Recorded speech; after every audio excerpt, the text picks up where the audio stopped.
Hi everyone, welcome to our channel. ఈరోజు టేస్టీగా సింపుల్గా బగారా రైస్ అలాగే చికెన్ కర్రీ ఎలా చేయాలో చూసేద్దాము. దీనికి ఫస్ట్ మంచిగా చికెన్ని కడిగేసేసుకొని చికెన్ని మ్యారినేట్ చేసి పక్కన పెట్టుకుందామండి. మంచిగా వాష్ చేసుకున్న తర్వాత అందులోనే కొద్దిగా పసుపు అలాగే సాల్ట్ ఒక 2 స్పూన్లు. ఇది వచ్చేసి 1 kg చికెన్ అండి. 1 kg చికెన్కి ఇలా వేసుకొని మ్యారినేట్ అయితే చేసుకోవాలి. కొద్దిగా అల్లం వెల్లుల్లి పేస్ట్, అలాగే ఒక చిన్న కప్పు పెరుగు, అలాగే ఒక నిమ్మకాయ ఒక హాఫ్ ముక్క పిండేసుకోవాలండి. తర్వాత 2 స్పూన్ల కారము, అలాగే 2 స్పూన్ల ధనియాల పొడి వేసుకోవాలి. అలాగే కొద్దిగా ఒక 1 స్పూన్ అంతా బిర్యానీ మసాలా కూడా యాడ్ చేసుకోవాలి. ఇవన్నీ యాడ్ చేసుకున్నాక మంచిగా ఒకసారి ఇలా అయితే మిక్స్ చేసుకోవాలి. ఇలా మిక్స్ చేసుకున్న తర్వాత కొద్దిగా ఆయిల్ కూడా యాడ్ చేసుకోండి. అప్పుడు చికెన్ అనేది మంచిగా జ్యూసీగా టేస్టీగా వస్తుంది. చూడండి, ఇలా కొద్దిగా ఒక 1 స్పూన్ మాత్రమే ఆయిల్ వేసి మంచిగా ఇలా మ్యారినేట్ చేసేసి పక్కన పెట్టేసేసుకోవాలి. ఇప్పుడు మనం బగారా రైస్ ఎలా చేసుకోవాలో చూసేద్దాము. సింపుల్గా రైస్ కుక్కర్లో చేసేసుకోవచ్చండి, పెద్ద టైం కూడా ఎక్కువ పట్టదు. చూడండి, ఇక్కడ నేను 1 స్పూన్ ఆయిల్ 1 స్పూన్ నెయ్యి తీసుకున్నాను. ఆయిల్ అండ్ నెయ్యి రెండు కలిపి ఈక్వల్ క్వాంటిటీలో తీసుకున్నానండి. ఇక్కడ ఆయిల్ వేడైన తర్వాత హోల్ గరం మసాలా, స్పైసెస్, అలాగే పచ్చిమిర్చి యాడ్ చేసుకున్నాను. పచ్చిమిర్చి ఇక్కడ ఒక 6 తీసుకున్నాను. అలాగే ఒక ఆనియన్, అలాగే క్యారెట్ని రౌండ్గా పొడుగ్గా 2 టైప్స్లా కట్ చేసి వేసేసుకున్నాను. అలాగే పచ్చి బఠానీ, కొద్దిగా అల్లం వెల్లుల్లి పేస్ట్ వేసుకున్నానండి. చూడండి, అవంతా మిక్స్ చేసుకోవాలి. అవి కొద్దిగా ఫ్రై అయ్యే వరకు ఇక్కడ మనం రైస్ని కడిగేసి పెట్టేసుకుందాము. చూడండి, ఇక్కడ నేను బాస్మతి రైస్ని తీసుకున్నానండి. మనం మామూలు రైస్తో కూడా బగారా రైస్ చేసుకోవచ్చు, కానీ ఇక్కడ నేను బాస్మతి రైస్ని అయితే తీసుకున్నాను. చూడండి, ఇక్కడ నీట్గా కడిగేసుకున్న తర్వాత మనము ఒక 2 గ్లాసెస్ రైస్ తీసుకున్నట్లయితే మనము 3.5 వాటర్ తీసుకోవాలండి. అలా కొలతగా తీసుకోండి. చూడండి, ఇక్కడ కొద్దిగా ఫ్రై అయిపోయాయి కదా. ఇలా కొద్దిగా ఫ్రై అయ్యాక ధనియాల పొడి, గరం మసాలా వేసుకోవాలండి.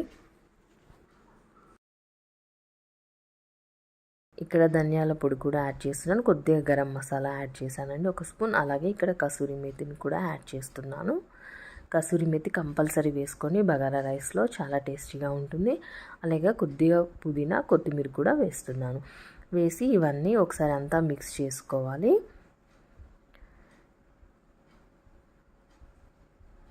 కొద్దిగా ఫ్రై చేసుకోవాలండి.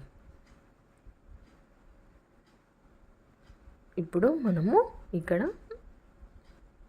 అన్నంలోనే సాల్ట్ కూడా యాడ్ చేసుకోవాలి. ఇక్కడ సాల్ట్ కొద్దిగా యాడ్ చేస్తున్నానండి, వెజిటేబుల్స్ అన్నీ మంచిగా ఫ్రై కావడానికి. సాల్ట్ చెక్ చేసుకొని యాడ్ చేసుకోండి. ఈ వెజిటేబుల్స్ యాడ్ చేసినాక మళ్ళీ ఒకసారి అన్నీ కలిపేసుకున్నాక సాల్ట్ ఏమైనా తక్కువైతే యాడ్ చేసుకుంటే సరిపోతుంది. చూడండి, ఇలా అంతా మంచిగా కలిపేసేసుకున్నాక కొద్దిగా ఒక చిన్న టీ గ్లాస్ అని వాటర్ ఇందులో యాడ్ చేసుకోండి. మనం ఇప్పుడు 2 గ్లాసెస్కి 3.5 అనుకున్నాం కదండి. 3 గ్లాసెస్ రైస్లో యాడ్ చేసి ఒక హాఫ్ గ్లాస్ ఈ వెజిటేబుల్స్లో యాడ్ చేసుకొని వాటర్ మసిలిన తర్వాత ఆ మిశ్రమాన్నంతా మనం ముందుగా కడిగి పెట్టుకున్న రైస్లోకి ట్రాన్స్ఫర్ చేసుకోవాలి. చూడండి, ఇలా ట్రాన్స్ఫర్ చేసుకొని అంతా మిక్స్ చేసుకొని ఒకసారి సాల్ట్ చెక్ చేసుకొని తక్కువైనట్లయితే యాడ్ చేసుకుంటే సరిపోతుంది. అలాగే కొద్దిగా ఒక నిమ్మరసంని కూడా పైనుండి యాడ్ చేయాలి. నిమ్మరసం వేయడం వల్ల ఏంటంటే అన్నం పుల్లలుగా వస్తుంది. రైస్ కుక్కర్ పెట్టేసినాక అదే బాండిలో ఇక్కడ నేను మళ్ళీ ఒక 1.5 ఆయిల్ తీసుకున్నాను, స్పూన్. ఆయిల్ వేడైన తర్వాత కొద్దిగా సాజీరా, అలాగే ఒక 2 పచ్చిమిర్చి, అలాగే ఒక పెద్ద సైజ్ ఆనియన్ కూడా వేసానండి. ఒకసారి అంతా మిక్స్ చేసుకోవాలి. ఆనియన్స్ కొద్దిగా మంచిగా ఫ్రై అయ్యే వరకు అయితే మనం ఫ్రై చేసుకోవాలి. అప్పుడే చికెన్ కర్రీ టేస్ట్ అనేది బాగుంటుంది. చూడండి, ఇక్కడ ఆనియన్స్ కొద్దిగా ఫ్రై అయిన తర్వాత పసుపు అలాగే హోల్ గరం మసాలా స్పైసెస్ కూడా యాడ్ చేసేసుకోవాలి. ఇంకా కొద్దిగా ఫ్రై కావాలండి ఆనియన్స్ ఎక్కువ ఫ్రై అవుతాయి, చికెన్ మనకి స్మెల్ రాకుండా బాగుంటుంది. ఇక్కడ కొద్దిగా మనము ఆల్రెడీ చికెన్ మ్యారినేట్ చేసినప్పుడు సాల్ట్ యాడ్ చేసాం కదండి. ఇక్కడ కొద్దిగా ఆనియన్స్ ఫ్రై కావడానికి మాత్రమే కొద్దిగా సాల్ట్ యాడ్ చేశాను. చూడండి, కసూరి మేతిని కూడా వేసుకోవాలి. కొద్దిగా వేసుకొని మరి ఒకసారి కలిపేసుకోండి. ఒక్కసారి ఈలోపు అన్నంని చూసేద్దాము. చూడండి, మధ్యలో ఒక్కసారి మాత్రమే ఇలా మిక్స్ చేయండి, ఎందుకంటే మనం వేసిన వెజిటేబుల్స్ అన్నీ ఈవెన్గా స్ప్రెడ్ కావడానికి, పైన రాకుండా ఒక్కసారి ఇలా కలిపేసేసుకొని ఇంకా మూత పెట్టాలి. అసలు డిస్టర్బ్ చేయొద్దు మళ్ళీ. చూడండి, ఆనియన్స్ కూడా నీట్గా ఫ్రై అయిపోయాయి. ఇప్పుడు ముందుగా మ్యారినేట్ చేసి పెట్టుకున్న చికెన్ని ఇందులో వేసేసుకోవాలి. అంతా ఒకసారి మిక్స్ చేసేసుకోవాలి. మిక్స్ చేసేసుకొని మనం మూత పెట్టేసుకొని కొద్దిగా ఆయిల్లో ఫ్రై అయ్యేంత వరకు చికెన్ అయితే ఫ్రై చేసుకోవాలండి. కొద్దిగా ఆయిల్లో ఫ్రై అయిన తర్వాతనే మనము ఎసరు అనేది వేసుకోవాలి చికెన్లో. అప్పుడే నీచు వాసన రాకుండా చికెన్ కర్రీ బాగుంటుంది. చూడండి, ఇక్కడ అయిపోయిందండి. సింపుల్గా అండ్ టేస్టీగా రైస్ కుక్కర్లో మనమైతే ఇలాగ బగారా రైస్ని చేసేసుకోవచ్చు. చూడండి, అన్నం కూడా ఎంత చక్కగా వచ్చిందో, పుల్లలుగా. కంపల్సరీ నిమ్మరసం వేసుకోండి, అప్పుడు అన్నం ఇలా పొడిలాడుతూ చక్కగా వస్తుంది. చిన్న టిప్స్ తోటిని మనం ఎంతో టేస్టీగా చేసేసుకోవచ్చు అండి. రెసిపీస్ అన్నీ చిన్న టిప్స్ ఫాలో అవుతే సరిపోతుంది.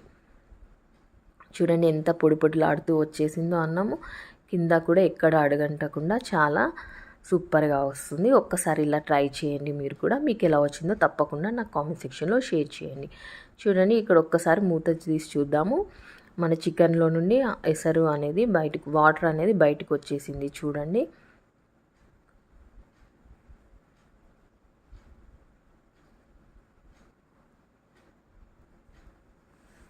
ఇప్పుడు మనకి కావాల్సినంత గ్రేవీకి కావాల్సినంత వాటర్ యాడ్ చేసుకుంటే సరిపోతుంది. చూడండి, ఇప్పుడు చికెన్ చూడండి కొద్దిగా ఫ్రై అయిపోయింది కదా మనకి ఆయిల్లో. ఇలా ఫ్రై అయిన తర్వాతనే మనం వాటర్ని యాడ్ చేయాలండి. అప్పుడే నీచు వాసన రాకుండా ముక్కకి కూడా సాల్ట్ కారం అంతా బాగా పట్టుకుంటుంది. చూడండి, ఇప్పుడు మీకు గ్రేవీ ఎంత కావాలో అంత చూసుకొని వాటర్ని అయితే యాడ్ చేసుకోండి. వాటర్ని యాడ్ చేసుకున్నాక మళ్ళీ మూత పెట్టేసి ఒక 10 minutes మనం మీడియం ఫ్లేమ్లోనే పెట్టేసుకుంటే ఎంతో tasty and yummy chicken curry కూడా రెడీ అయిపోతుంది. వేడిగా ఇలా బగారా కాంబినేషన్లో ఇలా చికెన్ కర్రీ ఒక్కసారి ట్రై చేసి చూడండి, ఎంతో సూపర్గా ఉంటుంది. టేస్ట్ అంటే అసలు అదిరిపోతుంది. ఒకసారి మీరు కూడా తప్పనిసరి ఫాలో అవ్వండి. చూడండి, ఇక్కడ ఆయిల్ అంతా సెపరేట్ అవుతూ వస్తుంది. చూడండి, గ్రేవీ కూడా మనకి దగ్గర అవుతుంది.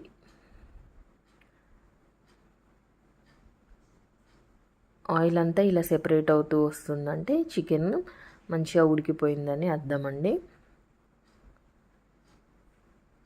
చూడండి, ఇక్కడ మనము కొద్దిగా కొత్తిమీర వేసేసుకుంటే కొద్దిగా గరం మసాలా యాడ్ చేసుకోండి లాస్ట్కి. కొత్తిమీర కూడా వేసేసుకోండి పైనుండి. వేసుకొని మళ్ళీ ఒక్కసారి మనం మిక్స్ చేసేసుకొని 5 minutes ఉంచేస్తే ఎంతో tasty and yummy chicken curry కూడా రెడీ అయినట్టే. వేడి అన్నంలో మంచిగా చికెన్ కర్రీ బగారా రైస్తో మన తెలంగాణ స్పెషల్. ఒక్కసారి ఇలా ట్రై చేసి చూడండి, యమ్మీ అంటే యమ్మీగా ఉంటుంది. నా రెసిపీ నచ్చినట్లయితే తప్పకుండా లైక్ చేయండి, సబ్స్క్రైబ్ చేయండి, మీ ఫ్రెండ్స్ అండ్ రిలేటివ్స్కి షేర్ చేయండి. మరిన్ని టేస్టీ అండ్ హెల్దీ రెసిపీస్ కోసం నా ఛానల్ని తప్పకుండా ఫాలో అవ్వండి. ఇలా అయితే ఒక్కసారి ట్రై చేసి చూడండి. Okay friends, thank you for watching.